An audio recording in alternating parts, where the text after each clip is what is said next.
사건 당일 밤부터 다음 날까지 장시간 폭행이 이어졌고 결국 이 장모인 피해자가 숨지게 됩니다. 갑작스러운 범죄가 아니라는 점입니다.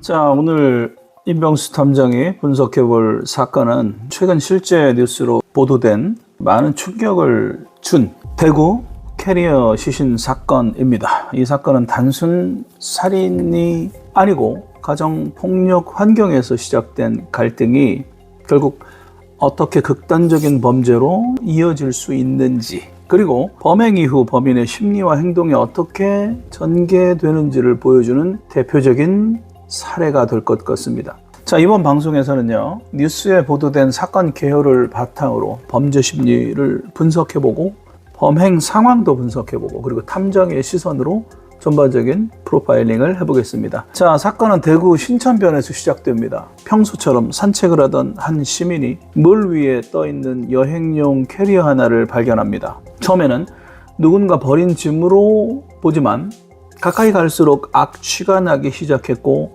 이를 이상하게 여긴 시민이 결국 경찰에 신고합니다. 현장에 도착한 경찰이 캐리어를 열었을 때 그 안에는 50대 여성의 시신이 담겨 있었어요. 그 순간 사건은 단순 실종이 아닌 명백한 강력범죄로 전환이 됩니다. 경찰은 즉시 수사에 착수하고 캐리어가 어디에서 이동해 왔는지를 확인하기 위해 주변 CCTV를 분석합니다. 이동 동선을 추적하기 시작합니다. 캐리어는 크기가 크고 눈에 띄는 물체이기 때문에 이동 과정이 비교적 명확하게 남아 있었어요. CCTV 분석 결과 캐리어를 이동시킨 인물이 특정되었고 놀랍게도 용의자는 외부인이 아니라 피해자의 가족이었습니다. 사위와 딸이 시신을 캐리어에 담아 신천변으로 이동해 유기한 혐의로 긴급 체포됩니다. 수사가 진행되면서 사건의 전말이 드러나는데요. 피해자는 딸이 가정폭력을 당하고 있다는 사실을 알고 딸을 보호하기 위해 사위가 사는 원룸에서 함께 지키고 생활을 하고 있었습니다. 즉, 피해자는 갈등 당사자가 아니라 딸을 보호하는 보호자의 위치였습니다. 그러나 좁은 원룸 공간에서 세 사람이 함께 생활하면서 갈등은 점점 커져갔고 폭력은 반복되기 시작했습니다. 뉴스 보도에 따르면 사건 당일 밤부터 다음 날까지 장시간 폭행이 이어졌고 결국 이 장모인 피해자가 숨지게 됩니다. 갑작스러운 범죄가 아니라는 점입니다. 가정폭력 사건은 대부분 이와 유사한 구조를 보입니다. 초기에는 말다툼이나 밀침 정도의 폭행으로 시작되지만 폭행이 반복되면서 강도가 점점 높아지고 결국 돌이킬 수 없는 살인사건으로까지 이어질 수가 있습니다. 자, 이 사건 역시 폭력의 누적이 만든 전형적인 가정폭력 누적형 범죄로 볼 수가 있습니다. 범죄 심리적으로 보면 가해자의 심리는 3개 단계로 나누어 볼 수 있을 것 같아요. 첫 번째, 분노가 누적되는 단계입니다. 지속적인 갈등과 통제 욕구가 형성되면서 가해자는 상대방을 동등한 인격체가 아니라 본인이 통제해야 할 대상으로 인식하기 시작합니다. 자, 이제 두 번째 단계에서 폭발을 합니다. 폭발 단계. 사건 당일 장시간 폭행이 이어진 것은 감정 조절 능력이 완전히 무너진 상태임을 의미합니다. 이 단계에서 폭력이 멈추지 않고 과도하게 이어지는 특성을 보여줍니다. 세 번째는 현실 회피 단계입니다. 피해자가 사망하자 가해자는 당황했을 것이고 이 사건을 덮으려는 행동을 보입니다. 이때 시신 은폐가 이루어집니다. 범행 이후 가해자와 딸은 시신을 여행용 캐리어에 담습니다. 이 행동은 매우 중요한 의미를 가지는데요. 살인은 감정적으로 발생했을 수 있습니다. 그러나 시신을 캐리어에 넣고 이동하는 과정은 매우 이성적 판단이 개입된 행동으로 보입니다. 즉, 우발적 살인 플러스 계획적 은폐, 이러한 구조가 형성된 겁니다. 캐리어라는 도구 역시 의미가 있습니다. 캐리어는 이동이 쉽고 외부의 의심을 숨기기 쉽습니다. 그렇기 때문에 강력 사건에서 자주 사용이 됩니다. 그러나 동시에 이동 동선이 그대로 남는다는 단점도 있죠. 이번 사건에서도 캐리어 이동 장면이 CCTV에 포착되면서 수사가 쉽게 진행이 됩니다.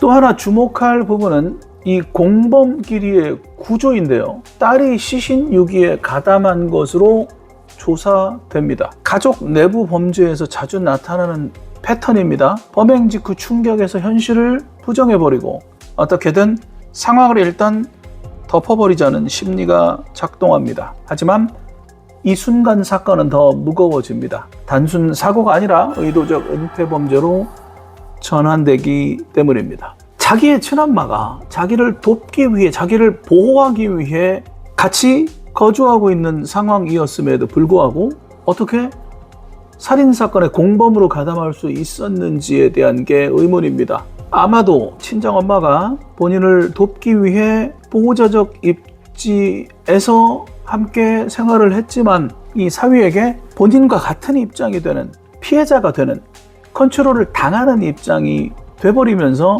그냥 심리적인 저항선이 무너진 것으로 판단이 됩니다. 범행 상황을 분석을 해보면 범인은 물가를 유기장소로 선택했습니다. 많은 범죄자가 물가를 선택하는 이유가 있어요.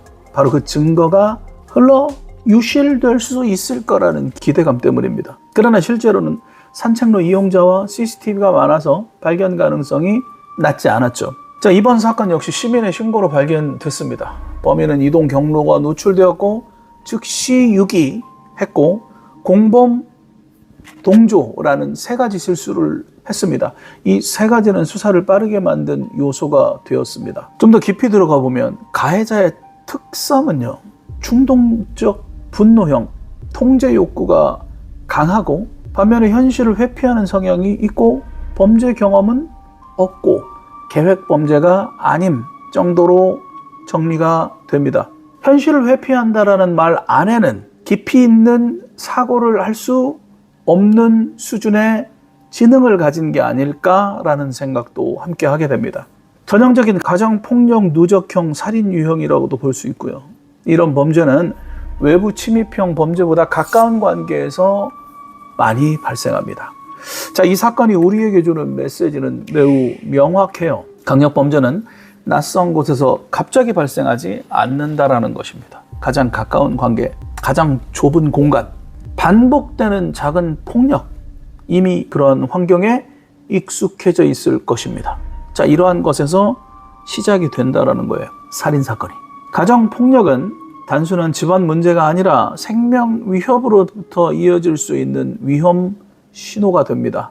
반복적인 폭행, 통제 행동, 공동생활 갈등, 이러한 요소들이 나타난다면 이미 위험 단계에 들어왔다라고 봅니다. 자, 이번 대구 캐리어 사건은 가정폭력 누적형 범죄이고 감정 폭발로 인한 사망 이후 현실 회피 심리로 시신 은폐가 이루어진 사건입니다.